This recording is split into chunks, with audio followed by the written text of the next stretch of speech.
আপনারা যারা ইউএস এর ফ্যামিলি ইমিগ্রেশন ভিসার জন্য নতুন করে আবেদন করতে চাচ্ছেন বা আবেদন করে দীর্ঘদিন ধরে অধীর আগ্রহে অপেক্ষা করছেন আপনাদের ডকুমেন্ট কোয়ালিফাই হওয়ার জন্য বা ইন্টারভিউ ডেটের জন্য, তাদের সবার জানতে হবে যে মিনিমাম ইনকাম রিকোয়ারমেন্টটা কি, অর্থাৎ আপনাদেরকে আপনাদের ইউএস এর গ্রিন কার্ড হোল্ডার বা ইউএস এর সিটিজেন যখন স্পন্সর করবে তাদের মিনিমাম রিকোয়ারমেন্টটা কি।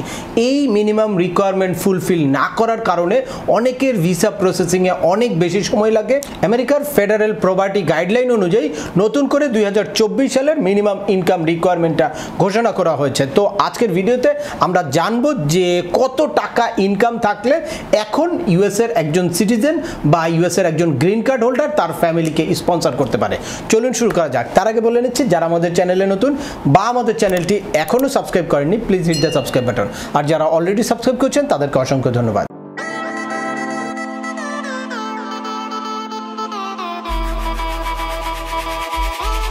ওয়েলকাম ব্যাক, আপনাদের সাথে আছি আমি সিএম আমিনুল বাহার। আমাদের এই চ্যানেলে ইউএস এর ইমিগ্রেশন ভিসার টোটাল জার্নিটাকে সহজ করার জন্য একদম ইনিশিয়াল স্টেজ থেকে, অর্থাৎ I-130 পিটিশন ফাইল করা থেকে একদম ইন্টারভিউর প্রিপারেশন পর্যন্ত স্টেপ বাই স্টেপ প্রচুর ভিডিও আছে। অ্যাট দ্য সেম টাইম কি কি কারণে আপনার কেসটা বাতিল হতে পারে, কিভাবে আপনি এক্সপার্টাইট করতে পারেন, কিভাবে আপনার চাইল্ডকে আপনারা এইজ আউট থেকে বাঁচাতে পারেন, সে ব্যাপারে বিভিন্ন ভিডিও আছে। আপনারা যারা যেই টপিকসে ইন্টারেস্টেড দয়া করে ওই রিলেটেড সকল ভিডিওগুলো দেখবেন। এরপর ছোটোখাটো প্রশ্ন থাকলে ভিডিওর নিচে কমেন্টস করবেন। আর তারপরেও একান্ত কোনো ব্যক্তিগত পরামর্শ বা আমাদের কোনো সার্ভিস নিতে চাইলে ডিসক্রিপশনে থাকা হোয়াটসঅ্যাপ নাম্বারে অ্যাপয়েন্টমেন্ট বুক করে সরাসরি যোগাযোগ করতে পারেন। অ্যাট দ্য সেম টাইম আমাদেরকে ইমেল করতে পারেন এবং আমাদের ফেসবুক পেজটি ফলো করে সবসময় আমাদের সাথে যুক্ত থাকতে পারেন। এনিওয়ে, চলে আছে আজকের মূল আলোচনা। আজকে যেই আলোচনাটা করব সেটা হচ্ছে যে ইনকাম রিকোয়ারমেন্ট। এই ইনকাম রিকোয়ারমেন্ট ফুলফিল না করার কারণে ইমিগ্রেশন ভিসার কেস অনেক দীর্ঘস্থায়ী হয়ে যায় বা অনেক লম্বা সময় হয়ে যায়। সেজন্য সবসময় আপনাদেরকে আপডেট থাকতে হবে। তো আমার কাছে বিভিন্ন সময়ে বিভিন্ন জন আসে যে তার ইনকামটা ফুলফিল করতে পারছে না। তো ইনকাম রিকোয়ারমেন্ট যদি আপনি ফুলফিল করতে না পারেন তাহলেও আপনার কি করতে হবে, এর বাইরে একটা জয়েন্ট স্পন্সর নেওয়ার কিন্তু সুযোগ আছে। কিন্তু সেক্ষেত্রে আপনার জানতে হবে যে কাকে আপনি জয়েন্ট স্পন্সর নেবেন, তার ইনকামটা কি সাফিসিয়েন্ট কিনা। তো সেই জন্য আপনাকে প্রথমেই একদম লেটেস্ট যেই ইনকাম রিকোয়ারমেন্ট সেটা আপনাদেরকে দেখাচ্ছি। পরবর্তীতে আমি আলোচনা করব যে এইটা না জানার কারণে আপনাদের কি কি ক্ষতি হতে পারে। তো চলুন দেখি। এই যে সরাসরি আপনারা 2024 এর মিনিমাম ইনকাম রিকোয়ারমেন্টের চার্টটা দেখতে পাচ্ছেন। এই যে এখানে আছে, যদি দুইজন ফ্যামিলি মেম্বার বা হাউস হোল্ড মেম্বার হয় তাহলে আপনাকে $25,550 অ্যানুয়াল ইনকাম থাকতে হবে। এর বাইরে মানে অ্যাকসেপ্ট আছে হচ্ছে যদি আলাস্কা বা হাওয়াইতে আপনি বসবাস করেন তাহলে এই অ্যামাউন্টটা একটু ডিফারেন্ট হবে। ওখানে আপনি দেখতে পাচ্ছেন যদি আলাস্কাতে আপনি বসবাস করেন তাহলে আপনার $31,925 ইনকাম করতে হবে, বা আপনি যদি হাওয়াইতে বসবাস করেন তাহলে আপনাদের কি করতে হবে, $29,375 অ্যানুয়াল ইনকাম থাকতে হবে। তো আমি রেগুলার ইনকামটা দেখাচ্ছি। এরপরে যদি আপনারা অন্যান্য সকল স্টেটের কথাই বলছি, আর এর পাশের স্টেটের কথা আমি বলবো না, পাশেরটা আপনারা একটু দেখে নেবেন। এই যে 3 জন হাউস হোল্ড মেম্বার থাকলে আপনার মিনিমাম ইনকাম রিকোয়ারমেন্টটা হচ্ছে $32,275 মার্কিন ডলার। 4 জন যদি ফ্যামিলি মেম্বার বা হাউস হোল্ড মেম্বার হয়ে থাকে তাহলে 39,000 মার্কিন ডলার আপনার ইনকাম থাকতে হবে। এরপর 5 জন যদি আপনার হাউস হোল্ড মেম্বার থাকে তাহলে $45,725 অর্থাৎ $45,725 ইনকাম থাকতে হবে অ্যানুয়াল। আর যদি আপনার হাউস হোল্ড মেম্বারটা 6 জনের হয়ে থাকে তাহলে $52,450 আপনার অ্যানুয়াল ইনকাম থাকতে হবে। আর 7 জন যদি হাউস হোল্ড মেম্বার হয় তাহলে $59,175 আপনার মিনিমাম ইনকাম থাকতে হবে। ফ্যামিলি মেম্বার বা হাউস হোল্ড মেম্বার যদি 8 জন হয় তাহলে $65,900 আপনার ইয়ারলি ইনকাম অবশ্যই থাকতে হবে। এরপরে অর্থাৎ 8 জনেরও বেশি যদি কোনো ফ্যামিলি মেম্বার হয় তাহলে ইচ মেম্বারের জন্য $6,725 অ্যাড হবে। এভাবে আপনারা যতজন ইচ্ছা ততজন ক্যালকুলেট করে নিতে পারবেন। এখন কথা হচ্ছে যে একজনের হাউস হোল্ড মেম্বার বা ফ্যামিলি মেম্বার কিভাবে আপনারা ক্যালকুলেট করবেন। এই ক্যালকুলেট করার ক্ষেত্রে আপনাদেরকে একটু সতর্কতা অবলম্বন করতে হবে।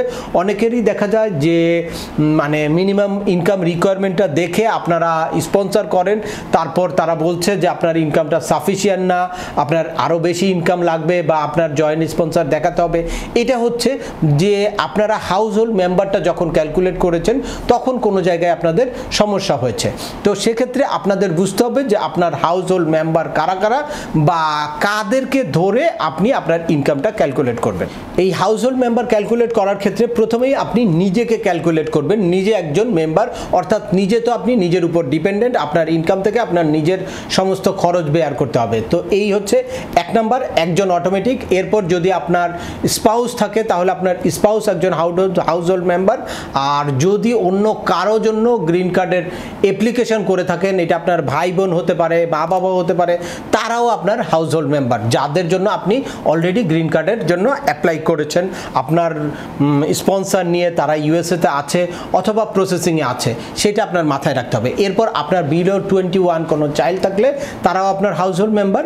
আর যদি কেউ লিগেলি আপনার উপর ডিপেন্ডেন্ট, এটা আপনার ট্যাক্স ফাইলে দেখায়, তাহলে সেও আপনার হাউস হোল্ড মেম্বার। এইটা যতজন আছে সেটা আপনাকে অবশ্যই ক্যালকুলেট করতে হবে। এর বাইরে যদি কাউকে আপনি সেপারেট এফিডেভিট অফ সাপোর্টের মাধ্যমে ফিনান্সিয়াল সাপোর্ট দিয়ে থাকেন বা স্পন্সর হয়ে থাকেন, তাহলে তাকেও আপনাকে ক্যালকুলেট করতে হবে। এজন্য আপনার ফুল হিস্ট্রিটা আপনার কাছে ক্লিয়ার থাকতে হবে। হাউস হোল্ড মেম্বারটা আপনার কতজন এইটা ক্যালকুলেট করতে হবে, করে তারপর দেখতে হবে যে আপনার ইনকামটা সাফিসিয়েন্ট কিনা।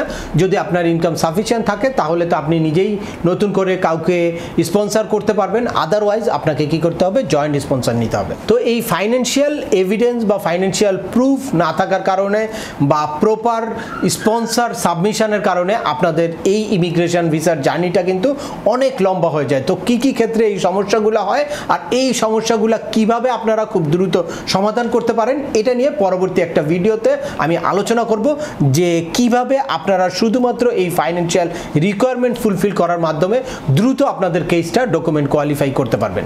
তো আজকের ভিডিওটা দীর্ঘায়িত করছি না, এই ভিডিও থেকে আপনারা জানতে পারলেন যে হাউস হোল্ড মেম্বার কারা বা কিভাবে আপনারা হাউস হোল্ড মেম্বার কাউন্ট করবেন, অ্যাট দ্য সেম টাইম কতজন হাউস হোল্ড মেম্বারের জন্য মিনিমাম ইনকাম রিকোয়ারমেন্টটা কি।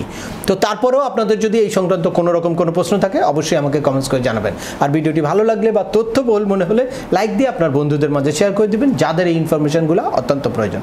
আবার দেখা হবে নতুন কোনো গুরুত্বপূর্ণ টপিকস নিয়ে। সে পর্যন্ত সবাই ভালো থাকবেন, সুস্থ থাকবেন এবং আমাদের চ্যানেলের সাথেই থাকবেন। আল্লাহ হাফেজ।